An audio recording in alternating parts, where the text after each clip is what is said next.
Sejam bem-vindos a mais uma leitura bíblica sistemática, nossa programação que já temos alguns anos lendo a Bíblia e estamos longe ainda de terminar. E aí a gente lê, nós comentamos a respeito do texto lido e recebemos as bênçãos de Deus só por ler a Bíblia. Olha que coisa! Sejam bem-vindos, então logo após a abertura, nós já iniciamos nesta manhã.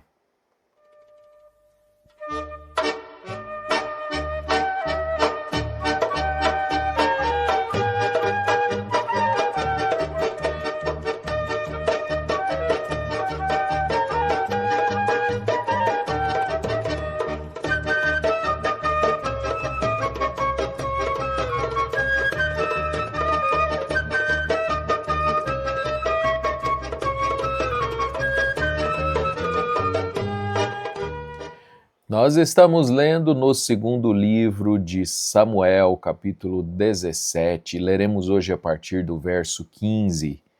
Estamos lendo da história de Davi e seu filho Absalão, mas ainda tem uma história dentro da história, que é um embate entre dois espias dentro da história de Davi e Absalão.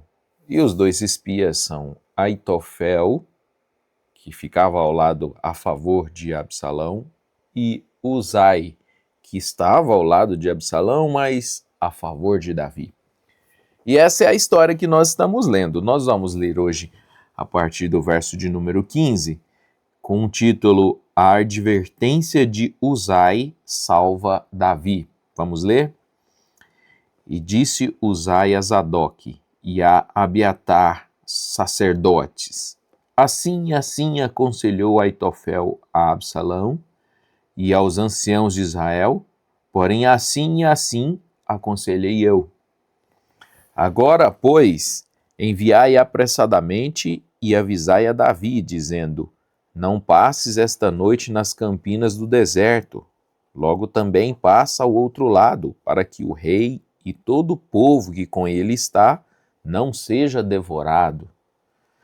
Estavam, pois, Jonatas e Aimaas junto à fonte de Rogel. E foi uma criada e lhe disse, e eles foram e o disseram ao rei Davi, porque não podiam serviços entrar na cidade. Mas viu-os, todavia, um moço, e avisou a Absalão. Porém, ambos logo partiram apressadamente e entraram em casa de um homem em Baorim, o qual tinha um poço no seu pátio, e ali dentro desceram. E tomou a mulher a tampa, e a estendeu sobre a boca do poço, e espalhou o grão descascado sobre ela, e assim nada se soube. Chegando, pois, os servos de Absalão à mulher, àquela casa, disseram: Onde estão Aimaas e Jonatas? E a mulher lhes disse: Já passaram o val das águas. E havendo-os buscado e não os achando, voltaram para Jerusalém. E sucedeu que, depois que se retiraram, Aimaas e Jonatas saíram do poço e foram e anunciaram a Davi e disseram a Davi: Levantai-vos e passai depressa as águas, porque assim aconselhou contra vós Aitofel. Então Davi e todo o povo que com ele estava se levantou, e passaram o Jordão, e já pela luz da manhã nem ainda faltava um só que não tivesse passado o Jordão. Vendo, pois, Aitofel que se não tinha seguido o seu conselho, albardou o jumento, e levantou-se, e foi para a sua casa e para a sua cidade, e deu ordem à sua casa, e se enforcou e morreu, e foi sepultado na sepultura de seu pai. Eu vou parar aqui para fazer um comentário desse trecho longo que nós lemos, mas uma história fácil de compreender. Zadok e Abiatar eram os sacerdotes que ficaram tomando conta da arca, os principais sacerdotes que tomavam conta da arca. Quando eles voltaram a pedido de Davi, eles voltaram para ficar, zelar da arca e também para servir de apoio para quem estivesse espionando. E esses dois sacerdotes tinham filhos, cada um tinha um filho. E esses dois filhos, Jonatas e Aimaas, eram os nomes deles, serviriam para no levar ou trazer notícias para Davi. E curioso é que eles ficaram do lado de fora dos muros da cidade, junto a uma fonte, um poço de águas, e era normal que no poço fosse as mulheres, as moças, as mulheres mais jovens, para buscar água, era comum. Então, para que os dois sacerdotes dentro do templo fossem contactados, era relativamente fácil, e para que ele mandasse uma mulher, uma jovem, uma moça ao poço buscar água, também era relativamente fácil, por ser uma tarefa costumeira. E lá, do lado de fora, a aproximadamente 400 metros da cidade, ficava esse poço de Rogel. Os dois filhos dos sacerdotes esperaram. Acontece que alguém viu, e aí você viu o que aconteceu aqui na história. Eles tiveram que se esconder na casa de um homem, e ali eles entraram para dentro de um poço seco, e a mulher estendeu ali uma peneira, um pano, alguma coisa, espalhou grãos por cima, escondeu o poço. E aqueles homens escaparam e foram e falaram com Davi o que tinha acontecido. Esse foi o meio das estratégias, espias e coisas que aconteceu também lá no tempo de Raabe, que os dois espias subiram para o telhado. Aqui eles desceram para o poço. A gente associa, né, uma história com a outra.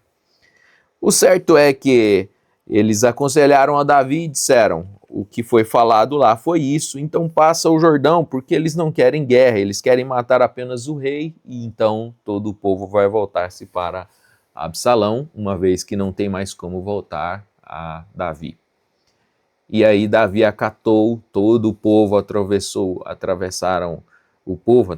o Jordão, foram para o outro lado para se proteger. E aí temos o final da história de Aitofel e a sua morte. Curioso, gente, é que ele sabia que o conselho dele era o mais certo a se fazer. E ele sabia que haveria conflito, e ele também tinha tanta certeza que ele acabou com a própria vida.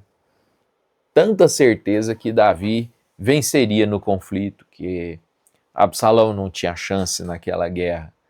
Ele realmente conhecia bem por dentro como era Davi, como ele lutava, e a fraqueza, a falta de preparação de Absalão. E ele com certeza seria condenado, julgado e condenado por sua traição, por ficar ao lado de Absalão. Então aí a Bíblia relata essa parte, é um dos poucos suicídios que tem na Bíblia.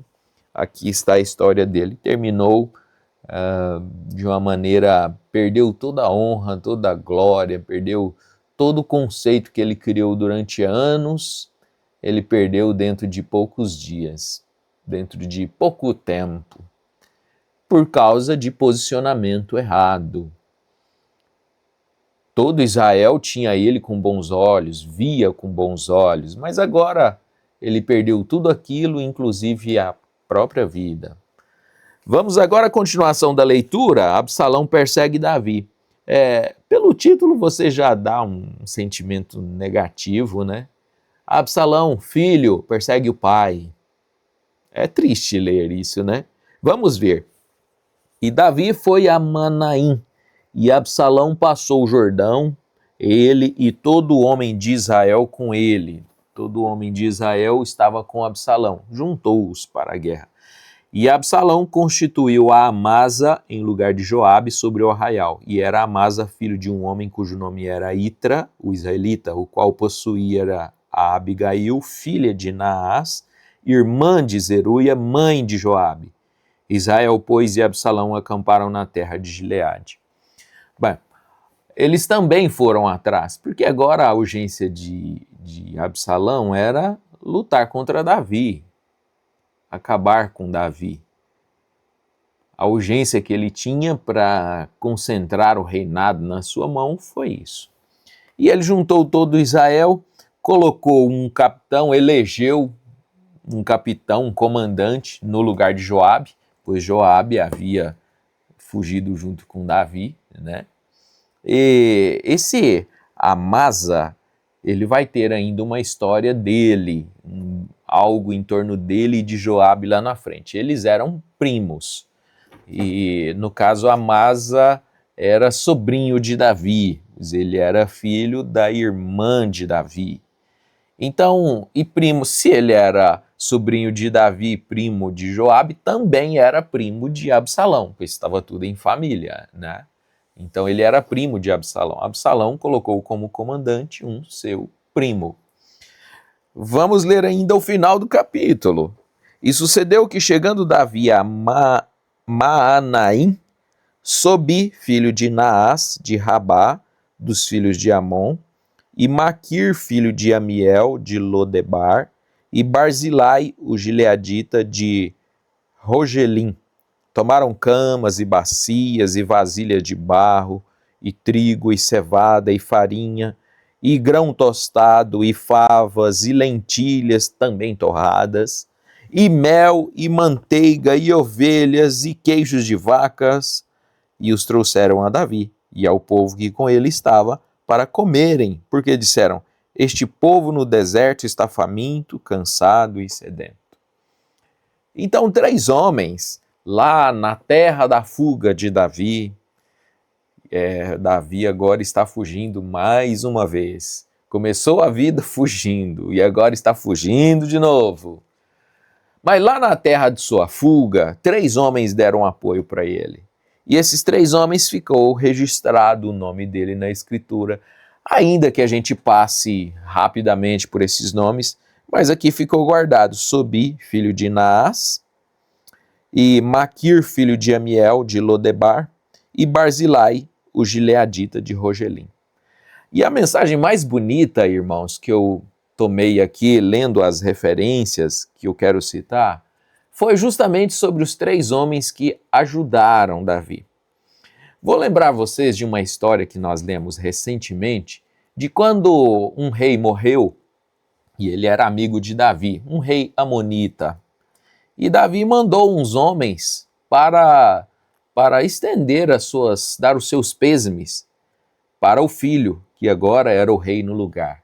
E aquele homem foi e ouviu o conselho dos jovens, dos seus conselheiros, dizendo assim: não, Davi não está te consolando, Davi está espionando.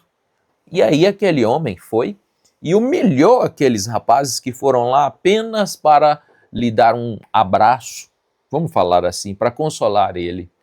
E aquele rei humilhou aqueles rapazes, cortou a barba deles, que para eles era uma vergonha terrível, não se tocava na barba. A própria lei de Moisés já dizia para não tocar na barba.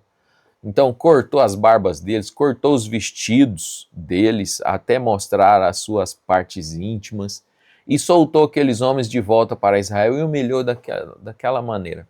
Pois bem, vocês se lembram dessa história. Acho que é no capítulo de número 10, se eu não estiver enganado, segundo uma referência que eu tenho aqui. Pois bem, esse homem aqui que dá apoio para Davi, quando Davi estava na sua fuga, era irmão daquele rei. Irmão, ele também era filho de Naás, rei dos filhos de Amon. Filho de Naás, de Rabá, dos filhos de Amon. É curioso como o pai era um bom homem, era amigo de Davi, então entende-se que ele tinha um bom caráter. O filho tinha um caráter complicado, teve essa reação com Davi, mas o outro filho seguiu os exemplos do pai.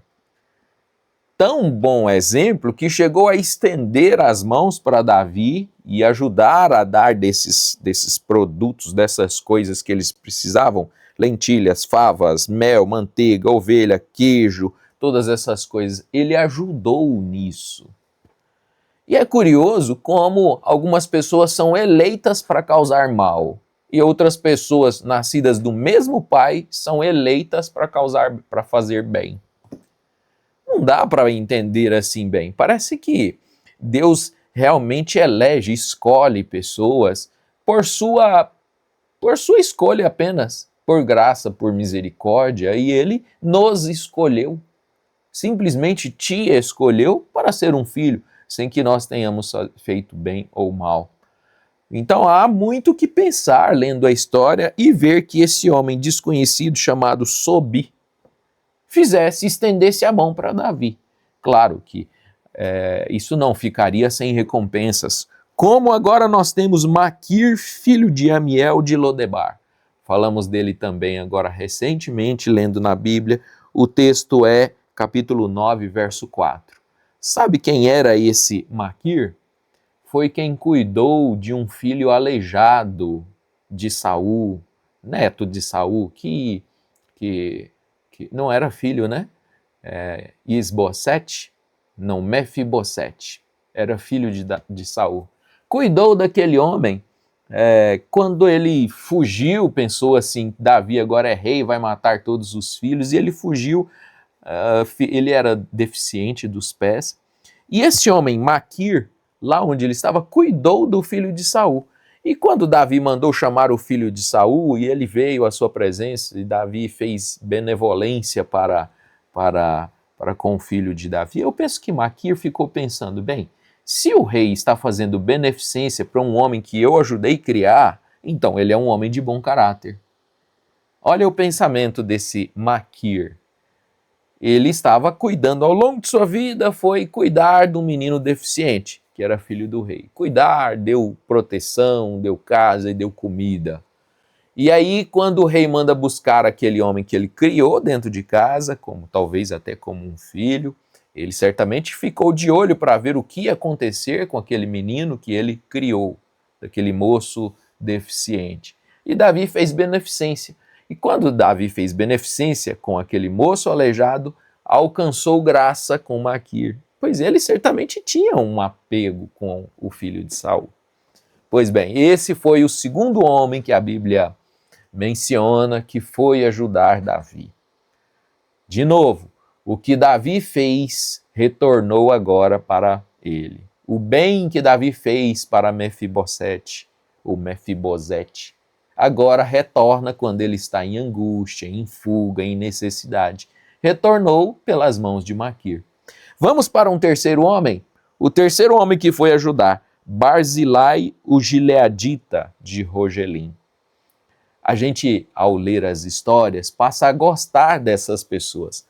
Barzilai foi um grande homem ao lado de Davi. Davi quis ajudar ele e dizer, quando Davi voltou para o reino, depois de Absalão, depois da guerra ter cessado, Davi procurou Barzilai e disse, o que eu quero fazer com você? Eu quero te levar para Jerusalém, cuidar de você. Ele era um homem velho, bem idoso. E Barzilai disse, não, Davi, eu já vivi minha vida, deixa eu viver aqui na minha casa mesmo, eu vou morrer aqui, sepultado com os meus pais, essa é minha terrinha, deixa eu ficar por aqui e eu te servir, porque é bom servir. Você vai ler essa história no capítulo 19, verso 31 a 39, e também no primeiro livro dos Reis, capítulo 2, verso 7. Barzilai também recebeu de Davi retorno por suas bênçãos, pelo que ele fez para Davi. Então, meus irmãos, pode ser que o bem que a gente faz ou recebe fica escondido de quem dá, quem ajuda, quem estende a mão. Pode ser que fica esquecido, mas um dia que ele vem retorna. É tão bonito a gente ver isso nas histórias, pois esses três homens desconhecidos da Bíblia, os três, da mesma forma, os três alcançaram graça, seus nomes vieram para a Escritura em diferentes passagens, para deixar registrado aqui de coisas que aconteceram lá 3.000 anos atrás, hein? 3.000 anos atrás. Mostrando para nós que Deus é justo, sim, Deus é justo com relação ao juízo, com relação a cobrar o pecado, dar as suas ordens, exigir devoção e reverência, mas Deus também é justo em trazer graça, misericórdia, perdão e não deixar sem recompensa. Aí está a história de Maquir, de Barzilai e de sob o nome dos 3 homens. Que Deus possa completar essa mensagem aí no seu coração, pois temos muitas coisas para apreciar aqui. Deus abençoe você, seu coração, sua vida. Amanhã, se o Senhor permitir, continuamos a ler a continuação da leitura da Escritura no capítulo 18, a continuação da nossa história. Mas é bom apreciar esses pequenos trechos e fica aí para você de novo, muita coisa para pensar. Deus abençoe a todos, tenham um bom dia com Jesus, ou uma boa tarde, ou uma boa noite. Sejam com todos em nome de Jesus Cristo. Amém.